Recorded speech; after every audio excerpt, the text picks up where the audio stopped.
Setelah pada video sebelumnya, saya membuat daftar 9 seri game ninja yang keren yang rilis di konsol.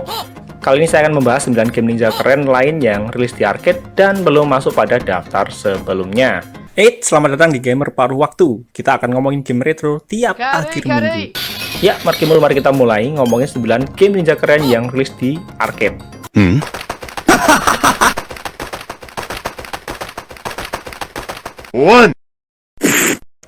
Game Ninja Commando dirilis oleh SNK pada tahun 1992 untuk arcade dan juga Neo Geo AS.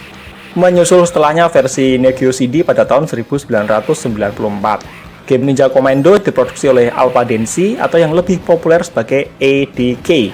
Game Ninja Commando memiliki genre run and gun yang intinya kita akan terus bergerak maju ke atas sambil menembak dan menghindari musuh yang ada. Di sini kita bisa memilih satu dari 3 karakter yang ada, yaitu Joe Tiger, Ryu Eagle, dan Rayar Dragon, di mana masing-masing memiliki jenis serangan dan perubahan wujud yang berbeda-beda. Iya, pada Ninja Commando, ketika karakter kita bisa berubah wujud menjadi binatang super secara sementara. Perubahan mereka sesuai namanya, yaitu Joe Tiger menjadi macan, Ryu Eagle menjadi elang, dan Rayar Dragon menjadi naga. Gameplay Ninja Commando ini termasuk unik, bukan karena bisa berubah wujud menjadi binatang super, tapi sistem tembakannya yang unik meskipun bikin capek. Hal ini karena tembakan kita akan mengecil dan membesar tergantung seberapa cepat kita memencet tombol tembaknya secara beruntun. Makin pendek jedanya, maka makin besar pula peluru yang keluar. Cerita pada Ninja Commando menceritakan tentang 3 ninja, maksudnya pihak kita, dalam upaya menghentikan sosok penjahat bernama Spider yang menggunakan mesin waktu untuk mengubah masa lalu demi mengubah masa depan. Iya, masa depan ada di masa lalu. Karena itulah nanti kita akan menjelajahi 7 level yang masing-masing memiliki setting dunia berdasarkan periode sejarah yang ada. Tenang, ini game murni fiktif belaka, bukan game fiktif yang berlagak mengejar akurasi sejarah tapi malah banyak melesetnya, seperti Assassin's Creed Shadow. Gamenya sendiri termasuk susah, dengan rata-rata bocil di tempat saya waktu itu cuma bisa sampai level 5 atau 6 dengan 1 koin saja. Termasuk saya yang main 1 koin cuma mentok sampai pada level 5. Game The Ninja Warrior, bukan game dari acara TV Ninja Warrior, tapi judul game arcade yang dirilis di Jepang pada tahun 1987. Kemudian berkat kesuksesannya, game Ninja Warrior juga dirilis secara global, baik untuk arcade maupun beberapa platform game lainnya, seperti Atari ST, Amiga, Commodore 64, PC Engine, Sega Mega CD, dan lain sebagainya. Cerita pada game The Ninja Warrior ini terhitung sangat klise, di mana disebutkan pada tahun 1993, Presiden Imiriki sedikit menyatakan situasi darurat militer di sana. Hal itu terjadi karena adanya sekelompok ormas yang ingin menggulingkan pemerintahan yang dirasa semena-mena dan tidak pro rakyat, termasuk mengubah aturan untuk keluarganya. Ini rasanya kok dejavu ya. Di sini diceritakan, kelompok ormas tersebut menciptakan 2 robot ninja untuk mengakhiri kesewenang-wenangan si presiden. Gameplay The Ninja Warrior sendiri cukup sederhana, di mana kita memiliki serangan melee dan range yang terbatas jumlahnya. Karakter kita juga bisa menangkis dan juga melompat, meski yang agak kocak karena karakter yang kita gunakan itu cuma tampak berjalan santai dalam situasi pertempuran seperti ini. Keunikan game Ninja Warrior ada pada sudut pandangnya yang terasa amat sangat luas secara horizontal. Meski hal tersebut terasa aneh karena di sisi atas dan bawah layarnya tampak kosong banget, seperti terpotong. Game The Ninja Warrior kemudian mendapatkan sequelnya yang dirilis pada tahun 1994 untuk konsol Super Nintendo, dan banyak perubahan dilakukan pada seri keduanya ini, seperti adanya karakter baru dan bertambahnya variasi serangan yang ada. Kemudian sequelnya ini mendapatkan remaster yang dirilis pada tahun 2019 berjudul The Ninja Saviors: Return of the Warriors. Go! 3. Pada tahun 1988, Irem, perusahaan legendaris yang nantinya juga melahirkan game Metal Slug, merilis game berjudul Ninja Spirit, atau untuk judul Jepangnya bernama Saigo no Nindo untuk arcade. Kemudian berkat kesuksesan versi arcade-nya, game Ninja Spirit juga diporting untuk platform game lain seperti PC Engine, Amiga, Atari ST, Commodore 64, Game Boy, dan yang lainnya. Gameplaynya sendiri bergenre side-scrolling hack and slash dengan 2 tombol aksi, yaitu serang dan juga lompat. Tapi Ninja Spirit memiliki beragam variasi serangan atau jurus. Dan hal ini yang membuatnya terasa sangat seru untuk dimainkan, termasuk dengan standar game side-scrolling tahun 2025 sekalipun. Ini bener loh, cobalah main sendiri. Tapi game ini termasuk susah. Terlebih kita akan sering menemui situasi di mana layar akan dipenuhi banyak banget musuh yang masing-masing melempar proyektil ke berbagai arah. Dan asli ini bikin frustasi tapi juga nagih. Untuk cerita pada Ninja Spirit termasuk klise banget, yaitu tentang perjalanan sang sosok utama untuk membalaskan dendam kematian ayahnya. Setting ceritanya sendiri berada pada masa feodal di Jepang. 4. Game Ninja yang satu ini juga diproduksi oleh ADK, ya developer yang juga memproduksi game Ninja Commando. Game Ninja Master dirilis pada tahun 1996 untuk arcade Neo Geo MVS, kemudian Neo Geo AES, dan Neo Geo CD. Game Ninja Master bukanlah game fighting pertama buatan ADK, karena mereka sebelumnya pernah membuat game fighting lain yaitu seri World Heroes dan Aggressor of Dark Combat. Jadi secara gameplay nggak perlu diragukan lagi, karena ADK juga sudah berpengalaman membuat game fighting. Sebagai game fighting 2 dimensi, ada keunikan dari gameplay Ninja Master yang nggak dimiliki oleh game fighting lain kala itu, yaitu mekanik untuk berganti menggunakan senjata atau tangan kosong di tengah-tengah pertarungan, di mana masing-masing memiliki kelebihan dan kekurangannya sendiri-sendiri. Kemudian terdapat 12 karakter dalam game Ninja Master ini, di mana beberapa di antaranya dibuat berdasarkan sosok nyata dalam sejarah, seperti adanya sosok bosnya Yasuke, yaitu Oda Nobunaga, yang di sini menjadi raja terakhirnya, kalau istilah gamer sekarang disebut sebagai final boss.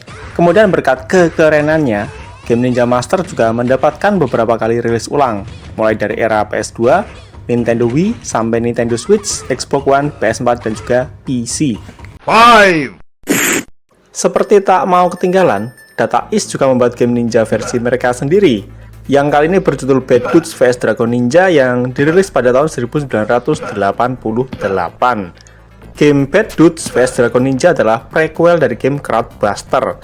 Untuk review Crowdbuster bisa kamu cek di video yang ini, sausnya ada di deskripsi video. Secara gameplay, Bad Dudes vs Dragon Ninja adalah game bergenre side-scrolling beat'em up, di mana mekanik dasarnya nggak jauh berbeda dengan game-game sejenis, di mana kita harus menghajar semua musuh yang muncul untuk bisa menyelesaikan setiap misinya. Sama seperti pada game Crowdbuster atau Thunderfog, sebagian level pada Bad Dudes vs Dragon Ninja akan memiliki dua varian lantai, yaitu atas dan juga bawah. Kemudian hal ini mengakibatkan strategi perpindahan lantai yang tepat akan terasa membantu banget dalam melawan para musuh yang berdatangan. Kemudian ada satu keunikan gameplay Bad Dudes vs Dragon Ninja, hal itu adalah adanya semacam jurus, ini istilah di tempat saya dulu, yang dilakukan dengan cara menahan tombol pukul selama beberapa saat, lalu dilepaskan untuk mendapatkan serangan yang sangat kuat, yang bahkan bisa mengenai beberapa musuh sekaligus. Sedangkan secara cerita, disebutkan Presiden Imiriki saat itu tiba-tiba hilang karena diculik oleh ormas bernama Dragon Ninja. Kemudian seorang agen pemerintah, yaitu agen keamanan dari pemerintah, memberi tugas kepada dua begundal, yaitu dua bad dudes, maksudnya udah gitu aja. Memang secara cerita sangat klise. Masih dari Data East, kali ini mereka merilis game bertema ninja lainnya yang harus saya akui menjadi game ninja terkocak pada daftar kali ini. Gamenya berjudul Caveman Ninja, atau yang di Jepang berjudul Joe and Mac. Game ini adalah sebuah game bergenre run and gun yang dirilis pertama kali untuk arcade pada tahun 1991, sebelum nantinya akan diporting ke beberapa platform lain seperti Super Nintendo, Sega Mega Drive, NES, Game Boy, sampai Nintendo Switch. Gameplaynya sendiri seperti tipikal game-game run and gun yang lain, yaitu kita menembak sambil menghindar setiap serangan yang ada dari para musuh. Dengan beberapa variasi senjata bisa kita dapatkan sepanjang permainan. Dan uniknya, untuk melakukan serangan kuat kita nggak perlu mengumpulkan item power up.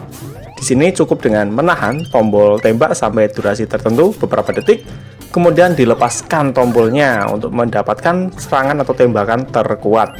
Untuk ceritanya sendiri sangat sederhana, yaitu tentang upaya dua Akamshi, anak kampung sini, dalam upayanya untuk menyelamatkan para gadis desa yang diculik oleh pemuda dari kampung lain.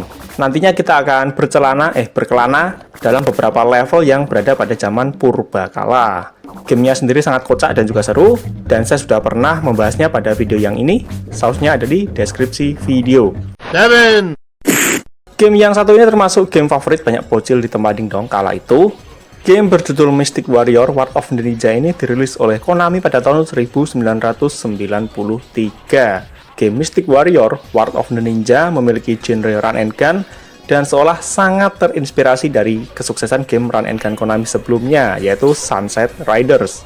Yang reviewnya bisa kamu cek pada video yang ini, sausnya ada di deskripsi video. Hal ini sangatlah wajar karena game Mystic Warrior War of the Ninja dibuat oleh tim yang juga mengerjakan game Sunset Riders. Menariknya, game Mystic Warrior ini adalah game pertama untuk perangkat arcade terbaru Konami pada masa itu. Dan perangkat ini pula yang nantinya akan digunakan pada beberapa game keren lain seperti Monster Maulers, kemudian Metamorphic Force, dan juga Violent Storm. Secara gameplay, Mystic Warrior terasa mirip banget dengan gameplay Sunset Rider. Cuma perbedaannya, pada Mystic Warrior kita bisa bebas memilih karakter yang ada tanpa terikat pada posisi kita bermain, dengan setiap karakter memiliki keunikannya masing-masing.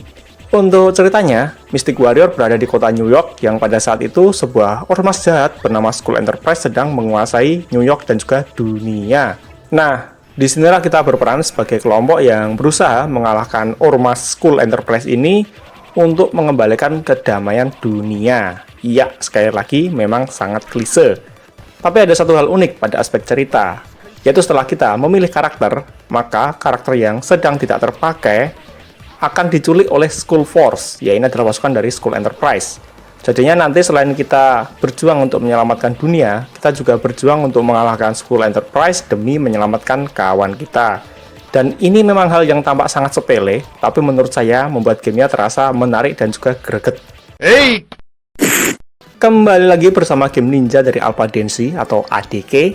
Mereka juga pernah membuat game bertema ninja dengan genre side-scrolling beat'em up.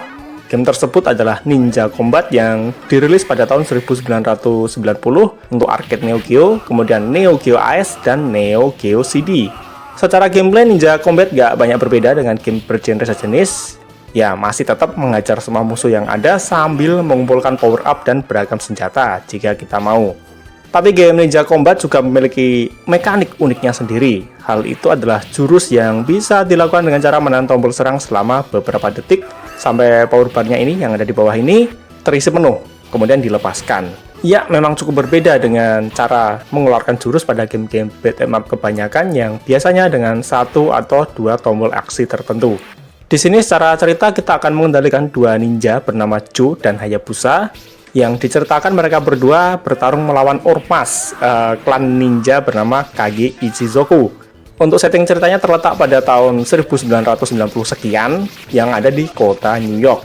Dan menariknya pada game Ninja Combat, karakter pilihan kita akan bertambah dengan 3 mini boss yang ada, di mana ketiga mini boss tersebut akan bisa kita pilih setelah kita mengalahkan mereka. Hal ini terasa sangat menarik karena setiap karakter memiliki perbedaannya masing-masing, jadi lumayan menambah variasi permainan. 9! Oke, game ninja yang satu ini memang bukan murni sebuah game, tapi versi adaptasi dari media yang lain. Tapi karena ada kata ninjanya, ya akhirnya saya masukkan juga di sini. Nah, game Teenage Mutant Ninja Turtles, atau kalau di Indonesia biasa disebut sebagai kura-kura ninja ini, menjadi salah satu game dingdong yang laris dan disukai banyak bocil kala itu. Game kura-kura ninja arcade ini dirilis pada tahun 1989 oleh Konami dan memiliki genre beat'em up. Dilaporkan, game ini meledak berkat popularitas serial kura-kura ninja yang pada masa itu juga sedang berada pada puncak kepopularitasannya. Bahkan dilaporkan, game kura-kura ninja ini menjadi game arcade terlaris di Amerika Serikat pada tahun tersebut. Secara gameplay, kita memiliki 4 karakter yang bisa dimainkan, yaitu Leonardo, Michelangelo, Raphael, dan Donatello. Kemudian ada 2 varian mesin untuk game kura-kura ninja ini, di mana ada varian mesin yang membebaskan kita untuk memilih karakter manapun itu, dan kemudian ada varian kedua yang mengunci setiap karakternya sesuai dengan posisi pemainnya. Iya, varian mesin yang kedua itu memang sangat menyebalkan. Untuk yang belum paham, terkunci di sini maksudnya adalah jika kita bermain pada posisi player 1, maka kita akan otomatis mendapatkan Leonardo, dan begitu seterusnya. Gameplaynya sendiri terasa seru dan memiliki ritme yang cepat, dan memang setiap karakter yang ada nyaris nggak memiliki perbedaan yang berarti, di mana perbedaan yang paling terasa cuma dari jangkauan serangannya saja. Hal ini mengakibatkan Leonardo dan Donatello menjadi 2 karakter favorit di tempat saya dulu, karena ya alasan sederhana, jangkauan serangannya paling jauh. Cerita pada game kura-kura ninja ini sangat sederhana, yaitu menceritakan upaya para kura-kura ninja ini untuk menyelamatkan kawan mereka, yaitu Mbak April O'Neil, yang diceritakan dijuluki oleh Shredder dan gerombolan pasukan silat, pasukan ninjanya ini. Ya, itulah 9 game dingdong yang bertema ninja atau setidaknya yang memiliki judul atau kata ninja yang menjadi favorit di era 90-an. Kalau kamu sendiri, yang manakah game ninja dingdong favoritmu dan kenapa kok kamu suka sama game itu? Yuk cerita di komentar.